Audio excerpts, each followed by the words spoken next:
What would you do if your child's voice came from somewhere it should not? What if it led you to uncover something unimaginable? The day Marcus dug up his daughter's coffin, he heard her singing from inside. But what he found next shattered everything he thought he knew about life and death. He put a voice recorder in her coffin, tucked inside her teddy bear just to feel close to her one last time. 2 nights later, he pressed play.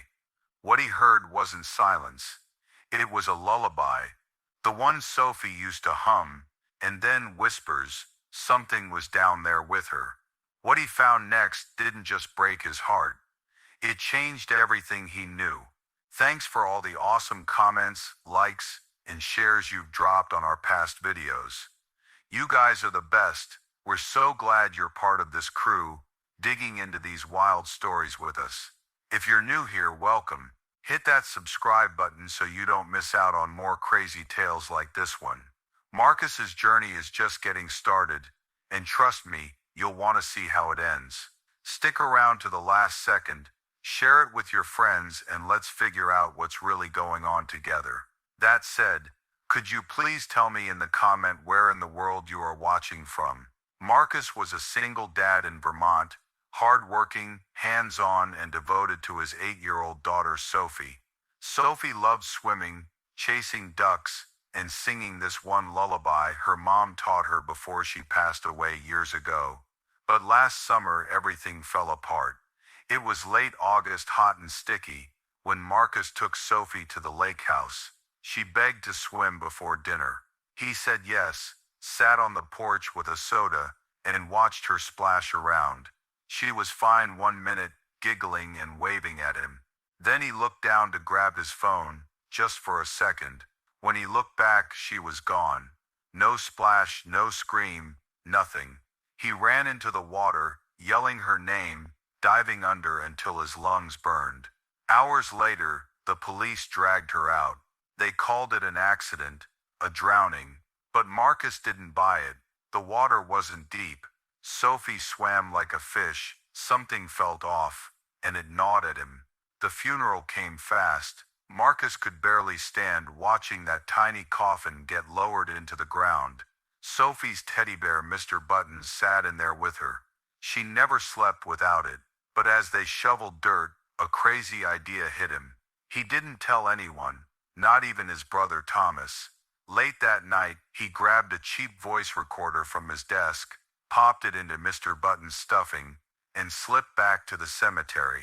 He dug just enough to tuck the bear back in, pressed record, and covered it up. He didn't know why he did it. Maybe he wanted to hear her one more time, like she'd whisper goodnight from wherever she was. Maybe he just couldn't let go. Days passed and Marcus barely ate or slept. He kept seeing her in the corner of his eye, a flash of her yellow sundress by the stairs, her shadow on the wall. People said it was grief playing tricks. Thomas, Marcus's older brother, had always been the voice of reason, a mechanic who fixed engines, not broken hearts. But even he couldn't ignore the guilt gnawing at him. Years ago, when Sophie was just a toddler, Thomas promised to babysit once but bailed last minute. Now, staring at Marcus's haunted face, he wondered if fate was punishing them both. Thomas was the practical one, a mechanic who fixed engines, not broken hearts. He prided himself on logic, always rolling his eyes whenever Marcus talked about gut feelings. But even he couldn't ignore the guilt gnawing at him. Years ago, when Sophie was just a toddler, Thomas promised to babysit once but bailed last minute. Now, staring at Marcus's haunted face, he wondered if fate was punishing them both. But Marcus couldn't shake it. 2 nights after the funeral, he sat in his dark living room, the recorder in his shaky hands. He poured a glass of whiskey, his hands trembling so badly, the liquid sloshed over the rim, and pressed play. The room fell silent, except for the faint crackle of static. Then, her voice, clear as day. "Hush, little baby, don't you cry." His face froze mid-sip, eyes wide, tears streaming down his cheeks. Cut to a close-up of the recorder, its red light blinking ominously against the dark wood of the table. Marcus sat there, the whiskey glass trembling in his hand, as the recorder crackled to life. Static buzzed like angry bees, making his skin crawl. He leaned closer, adjusting the volume, and then he froze. A soft, haunting melody filled the room. Sophie's lullaby. Hush, little baby, don't you cry. Her voice, crystal clear, pierced through the silence. His heart stopped. How was this possible? She was gone, buried, dead, or so he thought. His heart stopped. He dropped the glass, liquid splashing on the floor. She was gone. He'd seen her in that coffin. How was this real? His hands shook as he rewound it, played it again. Same lullaby, same voice, Sophie. But it didn't stop there. After the singing faded, he heard something else. Tiny thumps, like someone tapping on wood. Then whispers, so quiet he couldn't catch the words. It wasn't just noise. Something was moving down there, in the dark with his little girl. Marcus felt sick. He listened all night, over and over, until the battery died. By morning his eyes were red, his mind racing. Was it her? Was she trying to tell him something? Or was he losing it?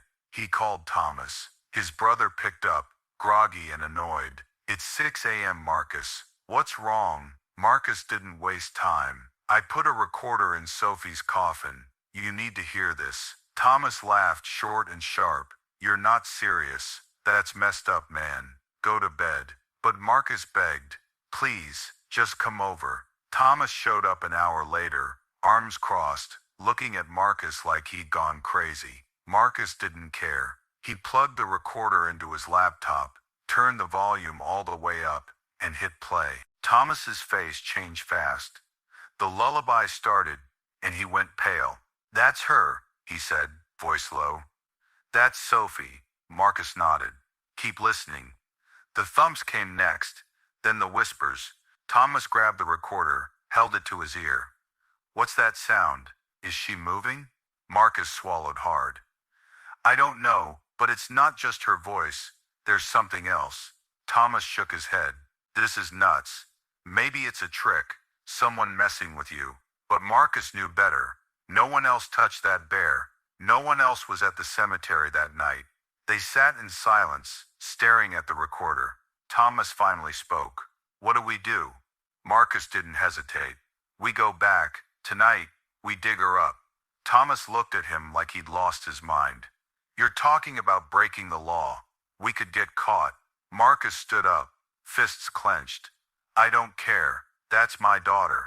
If she's down there, if something's wrong, I need to know. Thomas rubbed his face, tired and scared. This is insane. You know that, right? Marcus didn't answer. He didn't have to. Thomas sighed. Fine. But if we're doing this, we're careful. 2 a.m., no lights, no noise. Marcus nodded. He didn't sleep that day. All he could think about was Sophie, her voice echoing in his head. Was she calling him? Was she trapped? Or was something else in that coffin, playing with her memory? He wouldn't know until they opened it. And whatever they found, he wasn't ready for it. Marcus and Thomas pulled up to the cemetery at 2 a.m., the truck's engine rumbling soft under the trees. No moon, just stars and a thick summer quiet. They grabbed shovels from the back, a flashlight Marcus promised not to use unless they had to, and a crowbar Thomas insisted on bringing, just in case, he muttered. Marcus didn't ask what he meant. They walked fast, sticking to the shadows, until they reached Sophie's grave. Her headstone was small, white, with her name carved in block letters. Marcus stared at it, his stomach twisting. He nodded at Thomas. They started digging. The dirt was loose from the funeral, but it still took time. Sweat dripped down Marcus's face, his arms aching. Thomas kept glancing around, whispering, "Hurry up." Halfway down, something weird happened. Frost started creeping across the tombstones nearby. Not a lot, just little patches of white, glowing in the dark. Marcus stopped, shovel in hand. You see that? Thomas nodded, eyes wide. It's July. That's not normal. They kept going, faster now. The air got colder the deeper they went. By the time they hit the coffin, Marcus's breath was puffing out like it was winter. He brushed the dirt off the lid. The wood felt icy, like it had been sitting in a freezer. Thomas gripped the crowbar. "You sure about this?" Marcus didn't answer. He took the bar, jammed it under the edge, and pried. The nails popped loud, echoing through the cemetery. They lifted the lid together. Inside was Sophie, still in her yellow sundress, her face peaceful like she was sleeping. Marcus choked back a sob. She hadn't changed. Not a bit. 8 days in the ground, and she looked the same. But then he saw it. Mr. Buttons wasn't where he'd left him. The bear was propped up against her side now, like someone moved it. Thomas swore under his breath. "That's not right." Marcus reached for the bear, pulled it out. The recorder was still inside, tape full. He stuffed it in his pocket. Then he saw her hair. Sophie's brown curls shifted, slow like a breeze was tugging them, but there was no wind down here. His heart pounded. "Thomas, look." His brother leaned in, then jumped back. "What the hell?" Before they could say more, a sound cut through the silence. A giggle, high and sharp, like a kid playing. But it wasn't Sophie's. Marcus knew her laugh. This was different, colder, deadlier. And then it stopped. Just like that, leaving only one thought in Marcus's mind. If that wasn't Sophie laughing, who or what was it? Stay tuned to find out. They froze. The giggle came again, bouncing off the trees. Thomas grabbed Marcus's arm. "We need to go now." But Marcus couldn't move. He stared at Sophie, waiting for her to open her eyes, to say something. She didn't. The giggling stopped, and the air went heavy. Thomas yanked him. "Marcus, come on." They slammed the coffin shut, shoved dirt back over it, and ran to the truck. Marcus kept looking back, half expecting to see her standing there. Nothing followed them, not that they could see. Back at Marcus's house, they locked the doors and sat at the kitchen table. Thomas was shaking. That wasn't her. That laugh, it wasn't her. Marcus pulled the recorder out, hands trembling. "Let's find out." He hit play. The lullaby was there, same as before, but now there were more whispers, clearer this time. "Stay with me," a voice said, small and sad. Then that giggle again, sharp and mean. Marcus turned it off. "What's with her?" he asked. Thomas shook his head. "I don't know, man, but she's not alone down there." Marcus couldn't sleep. He kept thinking about Sophie, about that giggle. He needed answers. The next day, he called someone he'd heard about, Sister Maria, a nun from the next town over. People said she dealt with strange stuff, things priests wouldn't touch. People whispered about Sister Maria, how she'd helped families reclaim lost souls, how she carried scars on her wrists from battles no one dared speak of. Rumors said she once faced something so dark it left her bedridden for weeks. Yet here she was, calm and steady, ready to help Marcus save Sophie. She picked up on the third ring. Marcus told her everything. The drowning, the recorder, the coffin. She listened, quiet, then said, "Children's spirits can get stuck. Water makes it worse. Something might have her. Bring me the recording. I'll help." Marcus felt a spark of hope. When? Her voice was firm. "Tomorrow, dawn, at the grave." He told Thomas the plan. His brother didn't like it. "A nun? What's she gonna do?" Marcus shrugged. "More than us." They agreed to meet Sister Maria. That night, Marcus listened to the recording again. The whispers were louder now, and he caught a new word, lake. Whatever was with Sophie, it started there. He pictured her in the water, alone, scared. He clenched his fists. "I'm coming, baby girl," he said to the empty room. "I'll get you out." Dawn came fast. Marcus and Thomas met Sister Maria at the cemetery, the sky turning pink over the trees. She was older, maybe 60, with sharp eyes and a black bag slung over her shoulder. She didn't waste time. "Show me the grave," she said. Marcus led her to Sophie's spot, the dirt still messy from last night. Sister Maria knelt, touched the ground, and frowned. "It's cold, too cold." She pulled out a bottle of water, clear with a cross etched on it, and a handful of white roses. "Sophie liked these, yes." Marcus nodded, surprised. How'd you know? She didn't answer, just set the roses around the headstone in a circle. Marcus handed her the recorder. She listened, her face tight as the lullaby played, then the whispers, then that giggle. She turned it off fast. Your daughter's spirit is here, she said. But something else is too, something old. It's tied to the lake.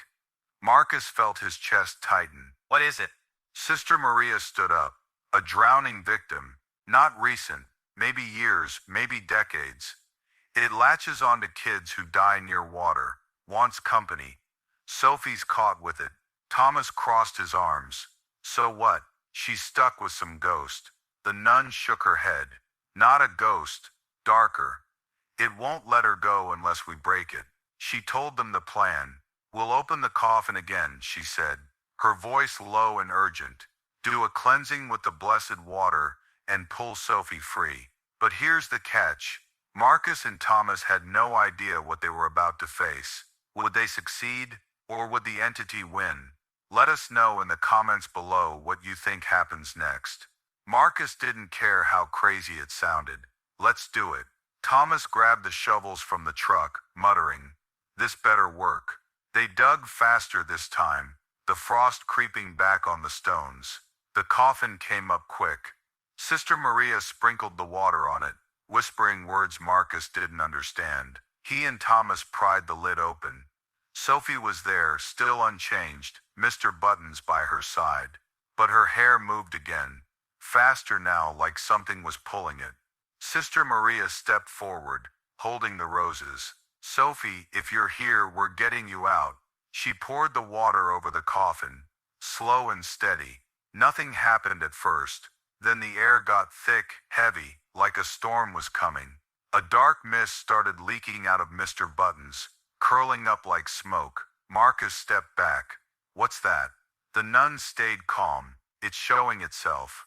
The mist grew, twisting into a shape, a girl older than Sophie, maybe 12, with wet hair and blank eyes. Her voice came out, small and sad. Stay with me. Then she giggled. That same cold, cruel sound from the recorder.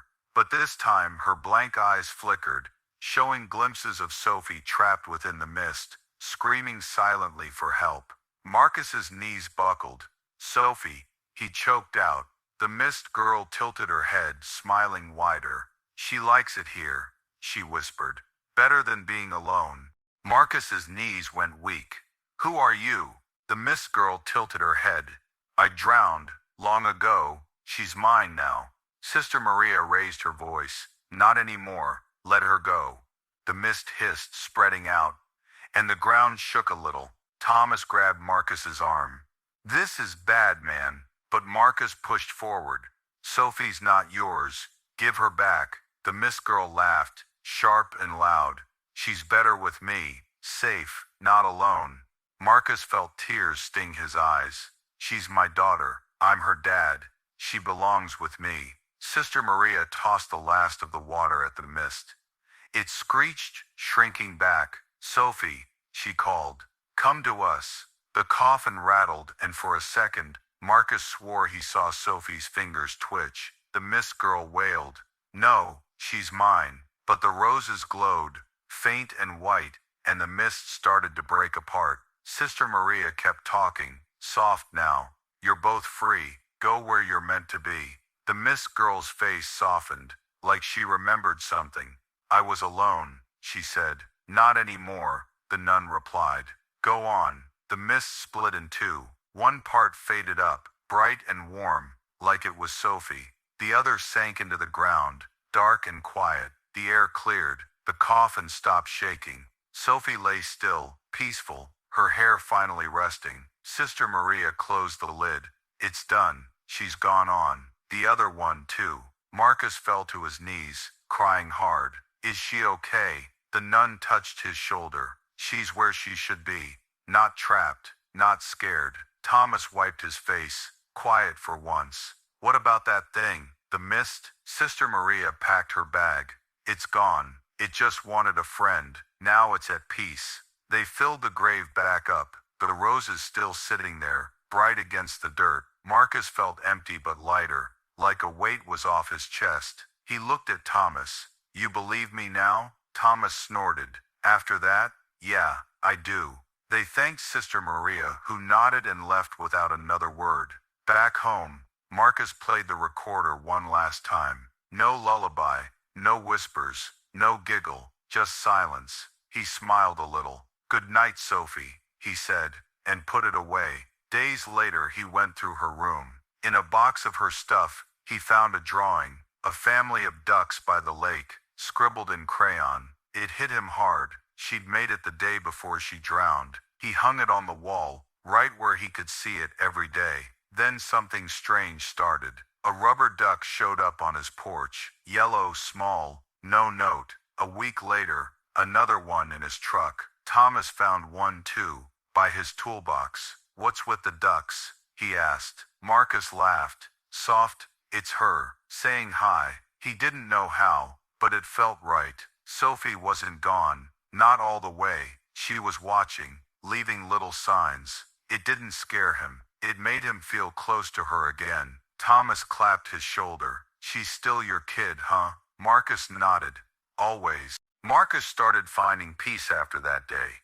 The rubber ducks kept showing up, one on his kitchen counter, another by the lake house mailbox. He didn't question it anymore.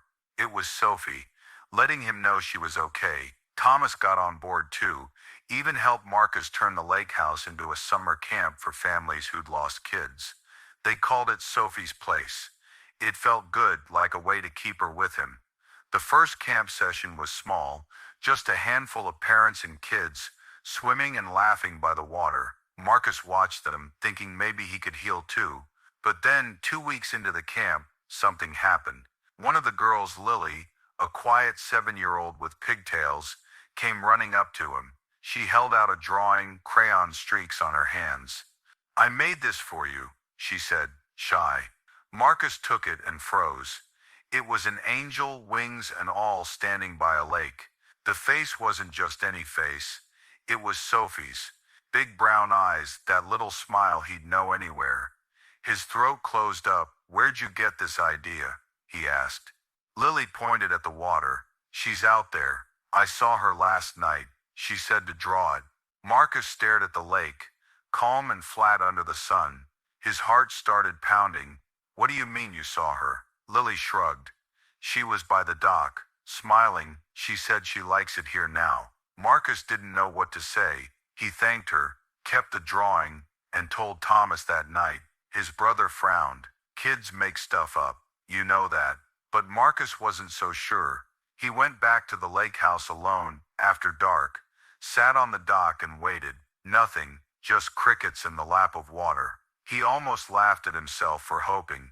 Then he heard it, a giggle, not the cold one from the coffin, but Sophie's, bright and quick. It came from the water, faint, like it was under the surface. He stood up fast, peering into the black. Sophie, he called. No answer, just ripples spreading out, small and steady. His phone buzzed in his pocket. He pulled it out. A text from an unknown number. One word. Listen. His hands shook as he opened his voice memos.